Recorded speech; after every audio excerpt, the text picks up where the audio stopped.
தாய்மை உள்ளத்தோடு முதலமைச்சர் 5000 ரூபாய் மகளிர் உரிமை தொகையை மொத்தமாக வழங்கியுள்ளதாக விளக்கம் அளித்துள்ள சுகாதாரத்துறை அமைச்சர் மா சுப்பிரமணியன், பல்வேறு சிறப்பு திட்டங்களால் தமிழ்நாட்டில் மகப்பேறு இறப்பு விகிதம் 39.5 விழுக்காடாக சரிந்துள்ளது மிகப்பெரிய சாதனை எனவும், இந்தியாவிலேயே முதன்முறையாக அரசு மருத்துவமனையில் பச்சிளங்குழந்தைகளுக்கு ரூபாய் 8.07 கோடியில் பாதுகாப்பு பெட்டகங்கள் வழங்கும் திட்டம் தொடங்கப்பட்டுள்ளது எனவும் பெருமிதம் தெரிவித்துள்ளார்.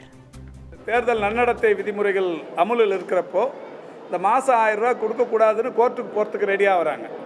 ஸோ இந்த 3 மாதம் அந்த 1000 ரூபா கொடுக்கலன்னா, இப்போ ஒரு 3 வருஷமாக கொடுத்துன்னு இருந்துட்டு இடையில இந்த தேர்தல் காலத்தில் 3 மாதமாக கொடுக்கலன்னா அவங்களுக்கு பாதிப்பு ஏற்பட்டுருமே அப்படிங்கிற ஒரு தாய்மை உள்ளத்தோடு முதல்வர் அவர்கள் அந்த 3 மாதத்துக்குள்ளே அந்த பணத்தை 3000 ரூபாயும் இந்த ஒரு சிறப்பு ஒரு வகையாக இந்த கோடை சிறப்பு ஊதியம் திட்டமாக ஒரு 2000 ரூபாயும் சேர்த்து 5000 ரூபா கொடுத்துருக்குறாங்க.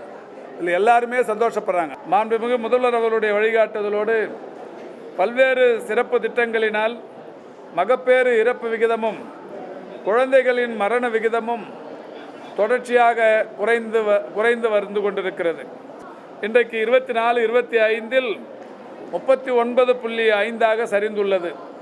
எடை குறைவான நிலையில் இருக்கிற குழந்தைகளுக்கு ஊட்டச்சத்து மற்றும் நோய் எதிர்ப்பு சக்தியை வலுப்படுத்துவதற்கும் தொடர் கவனிப்பிற்காகவும் இரும்பு சத்து சொட்டு மருந்தும் விட்டமின் D3 மற்றும் மல்டி விட்டமின் சொட்டு மருந்துகள் ஆகிய முதலமைச்சரின் சிசு பாதுகாப்பு பெட்டகம் ஒன்று வழங்கப்படும் என்று அறிவிக்கப்பட்டு 8,07,00,000 மதிப்பீட்டிலான அந்த திட்டம் இன்றைக்கு தொடங்கி வைக்கப்பட்டிருக்கிறது.